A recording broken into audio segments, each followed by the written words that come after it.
Good evening, ladies and gentlemen. Firstly, could I say you're very welcome here from the shores of Upper Lough in the beautiful County Fermanagh, near the village of Derrylin. And I'm introducing this wonderful display of culture tonight here in the Derrylin area. And all of this has been produced and performed by members of the Derrylin Dramatic Society. So we're beginning with the poetry first, and I'll just look at the programme for the evening to make sure we're getting it right. And the first piece of poetry is from Mountain to Lough, poetry from the late Matt Duggan, very well known poet, postman in this area. And it'll be introduced by his son, Jerry Duggan. And then we'll have recitals again from that poetry from Mary Cassidy and Tracy Hallett. That in itself. And then we will have a traditional connection by Councillor Chris McCaffrey, followed then by the final piece from The Mountain Face, performed by Shane Burke. And that'll be all of a beautiful piece of poetry from each of these. So all I'll do now is to ask you to sit back, relax, and if you have a glass of wine there, just have it, sip it, and really enjoy the rest of the night. Thank you so much.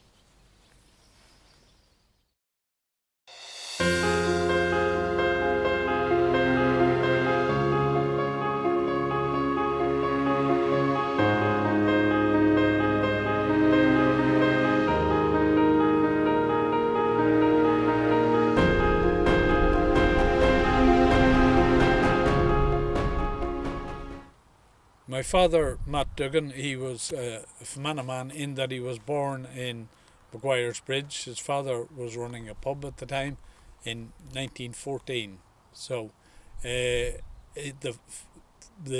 pub was destroyed by fire in 1920, and his father and family all moved to Glasgow.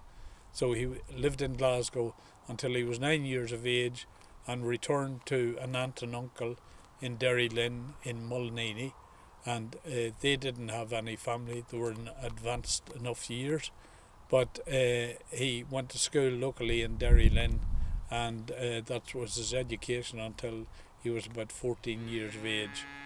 He partook in World War II, in that he was in London at the time when war broke out, and he did enlist, and probably he would have felt duty bound to do so because his younger brother was still in Glasgow and would have been conscripted, plus his sisters. So he was taken prisoner of war in North Africa, and was a prisoner of war then for 3.5 years. But he survived all that and came back to Derrylin, and he got the job that he liked most, which was as a local postman. And he turned to writing poetry when he was in around 1970, and he would have had poems and short stories published in the Irish press and all the local papers. So he died in 1979 and is buried in Kinawley.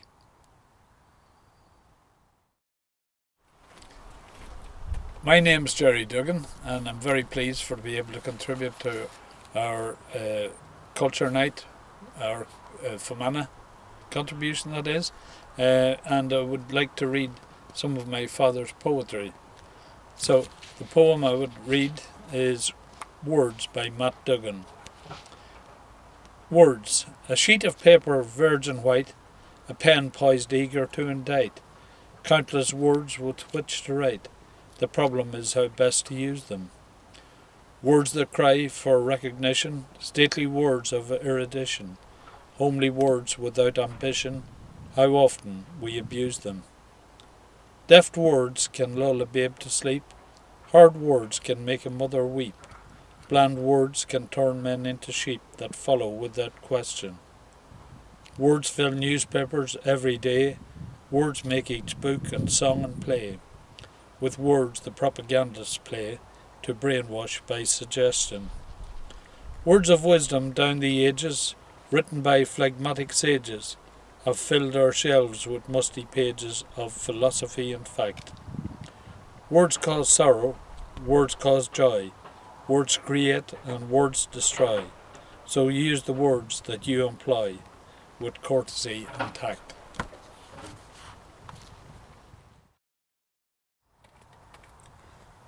Mullineeney Hill, a poem by Matt Dugan. I went last night on memory's flight down through the halls of time. I stood once more on a dry clay floor I had danced on in my prime. I saw again women and men I'd known in youth's first thrill, who had laughed and cried and lived and died on Mullineeney Hill.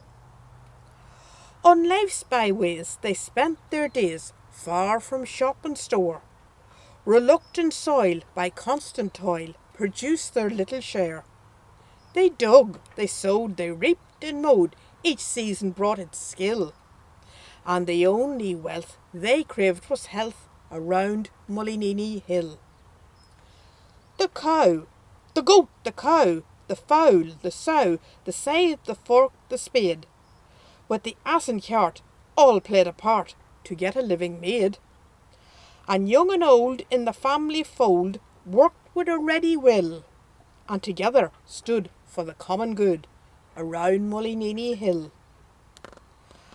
On a winter's night, in the oil lamp's light and the hearth fire's friendly glow, when sparkling delf sat on the shelf 'gainst walls as white as snow, with the smell of the heat and the kitchen neat and the crickets whistling shrill, true peace was felt while angels knelt on Mullineeney Hill. Those peaceful days and quiet ways are gone for evermore. The stress and strife of modern life has reached Lough Erin's shore. But peace of mind you'll surely find where the birds are chirping still, in a quiet glade in the lone bush shade on Mullineeney Hill.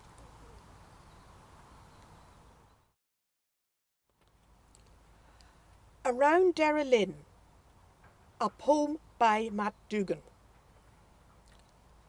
Round the shores of Lough Erin and Slieve Russell's green braes, I have joyfully travelled for most of my days, far away from life's pressures, the turmoil, the din, on the wee roads and laneways around Derrylin. They have borne me each day through the well-loved scene, to the grey-speckled rock and the loch's silver sheen, and the circle of mountains from Muckloch to Bin, those wee roads and laneways around Derrylin. How often I've posed on the crest of braes to gaze on Lough Erin, her islands and bays, and felt the warm surge of deep peace within, on the wee roads and laneways around Derrylin. Then the heather-capped mountains with aprons of green, besprinkled with homesteads, washed and serene, and the hedgerows aflame with the gold of the whin, along the wee roads and hedgerows around Derrylin. A loch decked with islands, a sky sweet with sound, with all nature's colours and contours around. A reflection of heaven must surely be seen from the wee roads and laneways around Derrylin.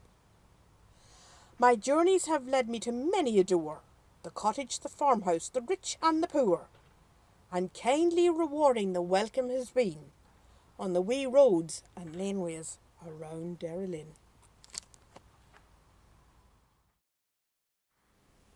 The Seasons by Matt Dugan.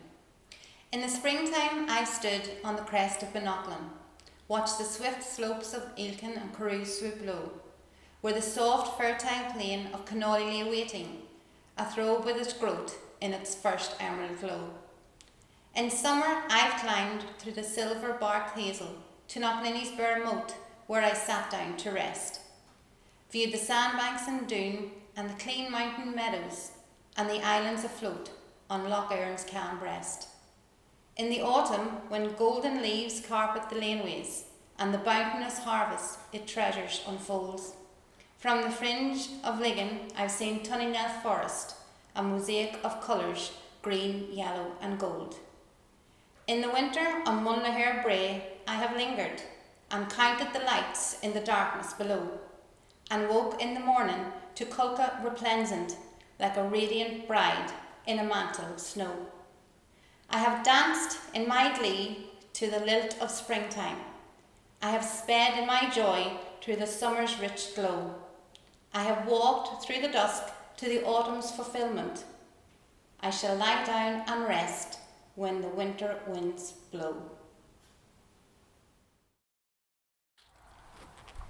Tróna Waidi Vacarja. Good evening everyone, welcome to Culture Night 2021. My name is Chris McCaffrey, I'm the Vice Chairman of Mananoma District Council, and this evening I'm going to be reading two poems that I've written myself, and the other one will be one from Padraig Pearse called Misha Era, written in 1912. The first poem is called South of the Arnie River, and it's a poem I've written about the lands which I've grew up in, south of the Arnie River, in Tailin, Connolly, Killesher, Derrylane and Timor, and the surrounding areas. If you listen closely in the poem, you will hear three saints mentioned, St Ninny, St Nalia and St Lesher, and you'll also hear the old chieftains of Fermanagh, the Maguire family. So I'll begin now with the first one in Irish, Has Around the Harna. Has around the Harna, fi her creha gone small, is Dini nor Yale Rave nor Glock le Mom na Nol. Creha a Banny Lasher, is Nolya, on Reach Leoch Glue, Dini a Gary Morguel, Your Frag Rowie and Kesh Taloon. A Cafilla and the Risky, Mila Far agus E Moore and Vigir, Has Godangan Ladger, Isla Bree, Wool Shade na Nov Shashir. Quilla Gloon, a Dagger a Hug Tridge, is a Quinny in Tradition go Boss, La Laker in the Nail, and Ish, go Row Shade a Lig in a Mosque. Ban Har in the Creha Shaw a Reached, is Irie he go me Lin and Law, Near a Vaimad Ainty he a Reached Lakela, Nia Wine and Anyum, Ochananum, go Bra. The second poem is one written by Padraig Pearse in 1912 called I Am Ireland or Misha Era, and in this poem he depicts Ireland as an old woman called the Hag of Beara, lonely and sad, and one of the famous lines of the poem in which she says, "Great my shame, my children that sold their mother." It depicts Ireland in a faded glory, and I will now recite this poem. Misha Era, Ugni me non Cailioch Beara, Mór ma glór me a Roku Hullen Krog, Mór ma nair ma clan féin a Yale a Maher. Mór mo féin, mo vith náger mo sir kipu. Mór mo vrone, Daig and Dram in a chorus docus. Misha Era, Shinna me non Cailioch Beara.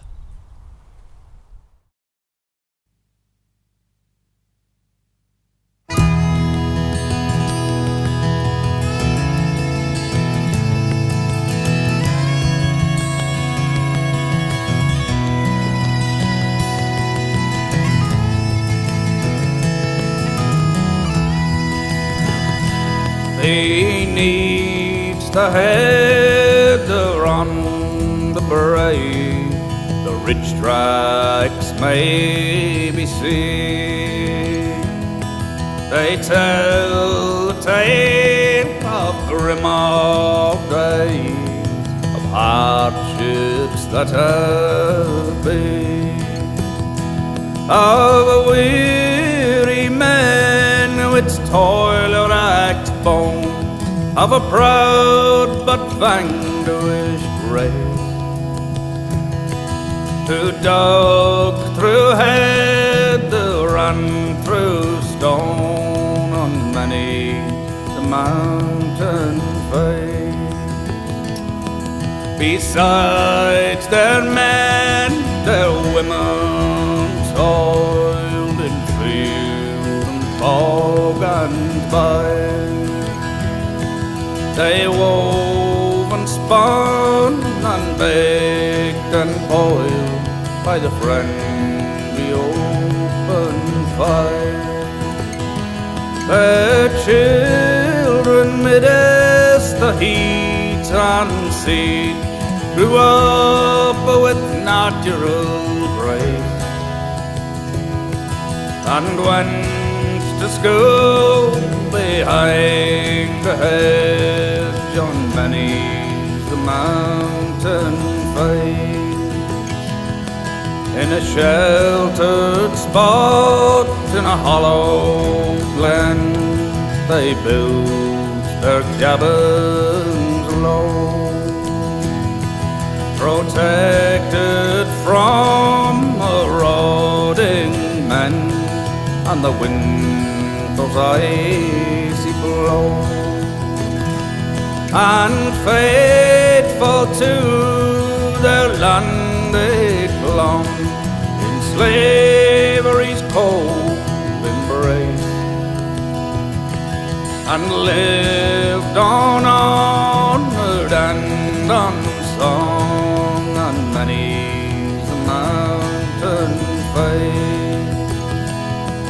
In the Tato Ridge and the corn plot, their daily food they grew, and servile doggery was their lot.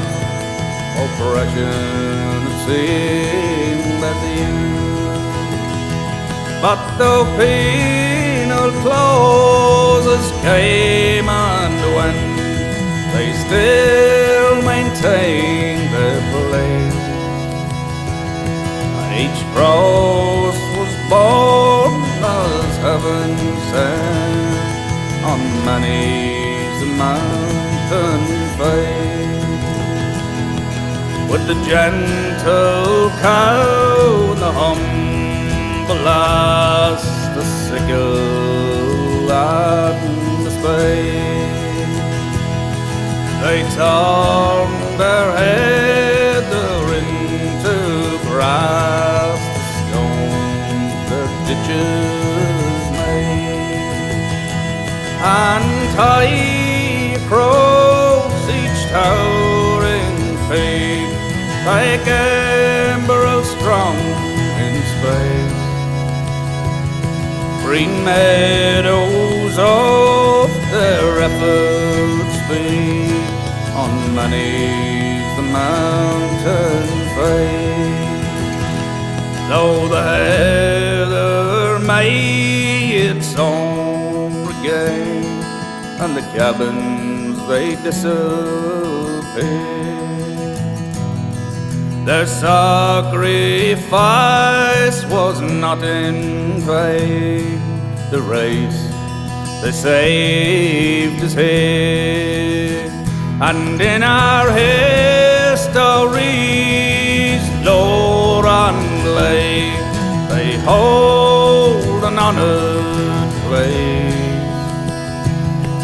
And proud they'd be who could say like me, I belong to the mountain face.